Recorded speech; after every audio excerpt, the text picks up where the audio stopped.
HAZCOM also spells out various responsibilities that the worker has.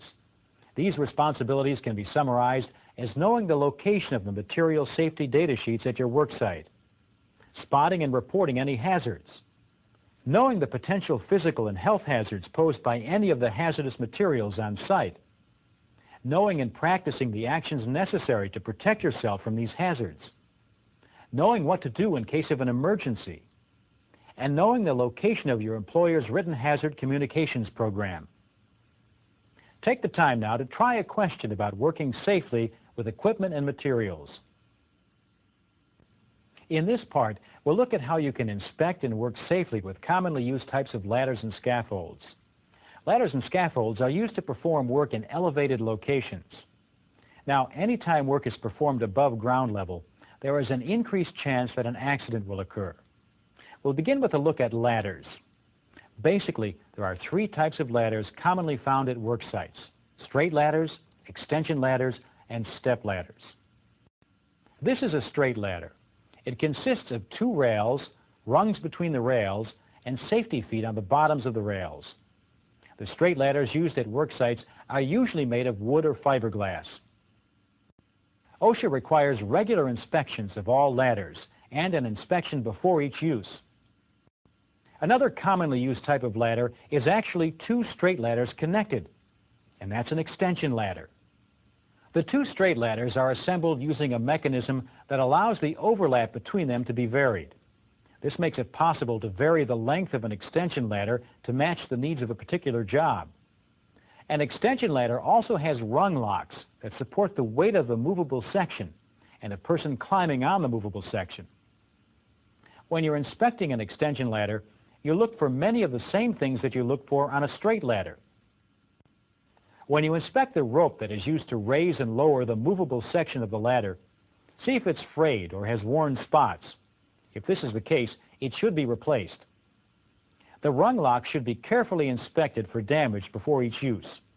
If damage is found, the rung lock should be replaced or repaired before the ladder is used. Extension ladders are positioned and secured the same way that straight ladders are. When you adjust an extension ladder's length, always reposition the movable section from the bottom, not the top. And after you make an adjustment, be sure that the rung locks are properly engaged. Now, to ensure its strength, an extension ladder needs a certain amount of minimum overlap between its sections. For example, ladders up to 36 feet long must have an overlap of at least 3 feet.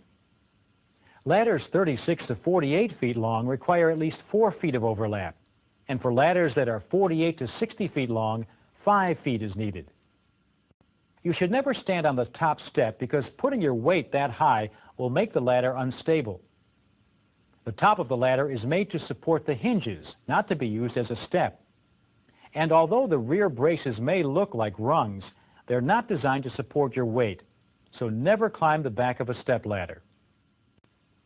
The next type of equipment we'll look at is also used to work in an elevated location.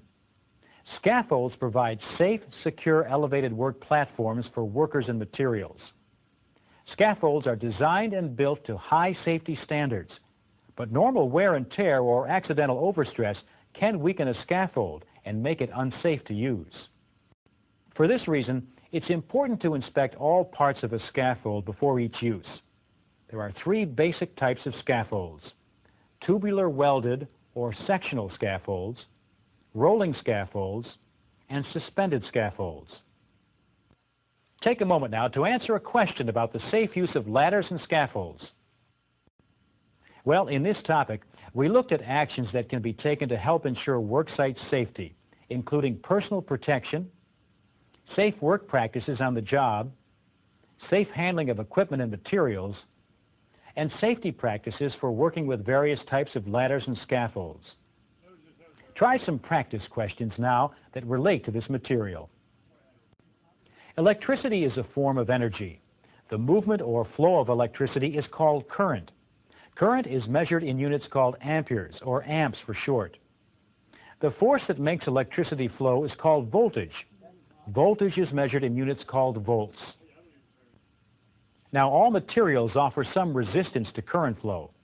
Generally, current tends to flow along the path of least resistance back to its source. A material that current can flow through easily is called a conductor. Some substances such as copper, steel, and aluminum are excellent conductors. In other words, current flows easily through them. The human body is also a conductor.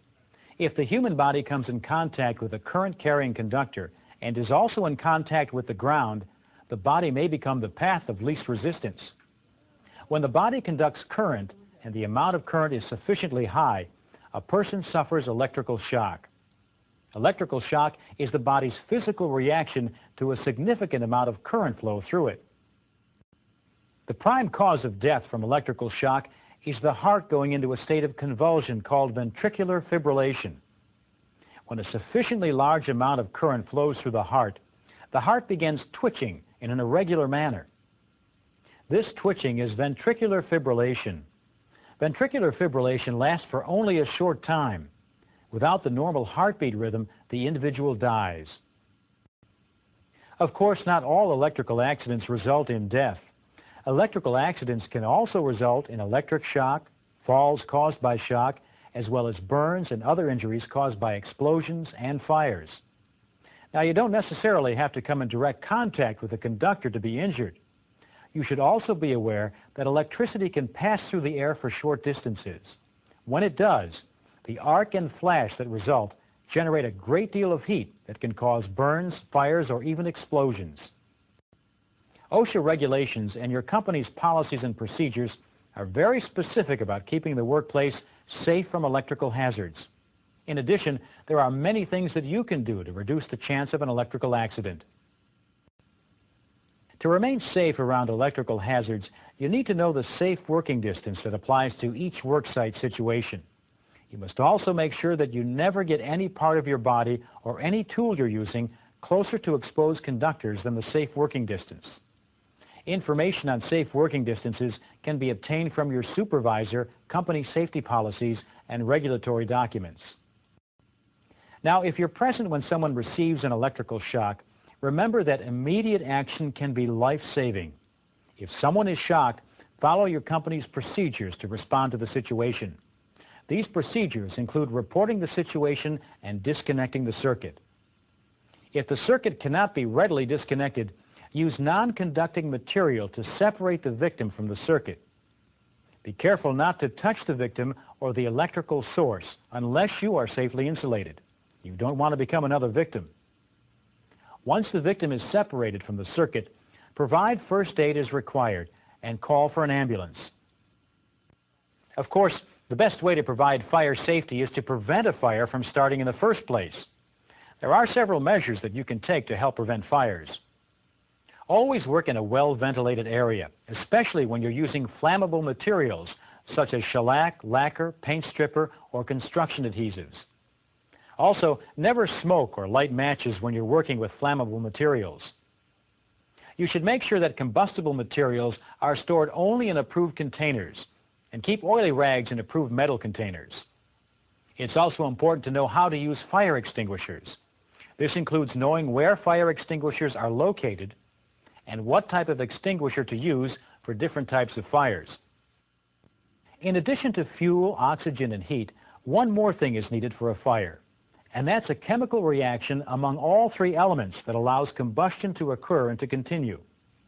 If any of the three elements is missing, there cannot be a chemical reaction and a fire cannot start. And if a fire has started, removing any one or more of these elements will extinguish the fire. Fuel can be defined as anything that will combine with oxygen when heat is present. Heat can be considered as anything that will raise a fuel's temperature to what is called the flash point. The flash point is the temperature at which a fuel gives off enough gases to burn. The flash point temperature of many substances is quite low, room temperature or less.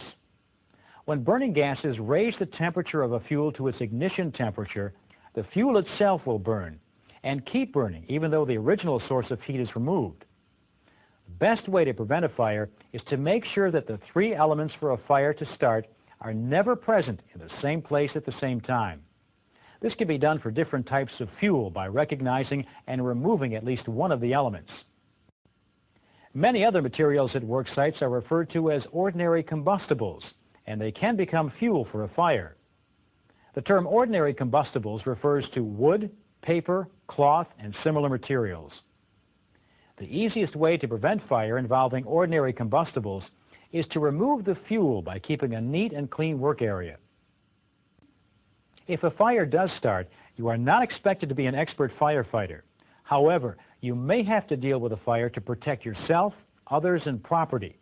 So it's important for you to know the location of firefighting equipment at your job site. And it's equally important for you to know which equipment to use on different types of fires. While you're learning where the firefighting equipment is located, also learn the procedure for reporting fires. If a company fire brigade has been formed, learn how to contact them in case of a fire. Fires are divided into 4 classes, and each class of fire has a different method of firefighting and a different type of extinguisher. Take a moment now to check your understanding of fire safety. Regular safety glasses will protect you from objects coming at you from the front, and side shields can be added to give protection from the sides. But the best protection from all directions is provided by safety goggles because they totally enclose your eyes. After a component position measurement has been taken and recorded, the shaft assembly components can be removed. As each component is removed, it should be inspected and tagged for identification. All machine surfaces should also be inspected. The shaft nut that holds the outer shaft sleeve in place is removed first, and then the sleeve is taken off. The impeller nut is then removed to free the impellers and other components from the shaft. For example, a document called a Material Safety Data Sheet, or MSDS, should accompany every shipment of a hazardous substance and be available to the workers on a job. As the source voltage increases from 0 to its peak negative value, the capacitor is being charged, but in the opposite direction. When the source voltage reaches its peak negative value, the capacitor is fully charged. Again, the source voltage and the voltage across the capacitor are equal and opposing, so current is 0. As the source voltage passes its negative peak, the capacitor again starts to discharge. When the source voltage reaches 0 again, current is at its peak positive value, and the cycle is complete. Now, in the example we just looked at, capacitance was the only factor that affected current and voltage. In a purely capacitive circuit, capacitance causes voltage and current to be out of phase. Because capacitance opposes a change in voltage, changes in current always take place ahead of changes in voltage. Another way to say this is that in a purely capacitive circuit, current leads voltage by 90 degrees. In a Y-connected system, the phase current is equal to the line current, but the phase voltage is not equal to the line voltage. The phase current is equal to the line current because the current flowing through each line has to flow through the coil or resistor in the line. The phase voltage is not equal to the line voltage because the voltage in each coil or resistor has to be added to the voltage in one of the other coils or resistors to form the voltage across any 2 wires. In Y-connected systems, line voltage equals phase voltage times 1.73.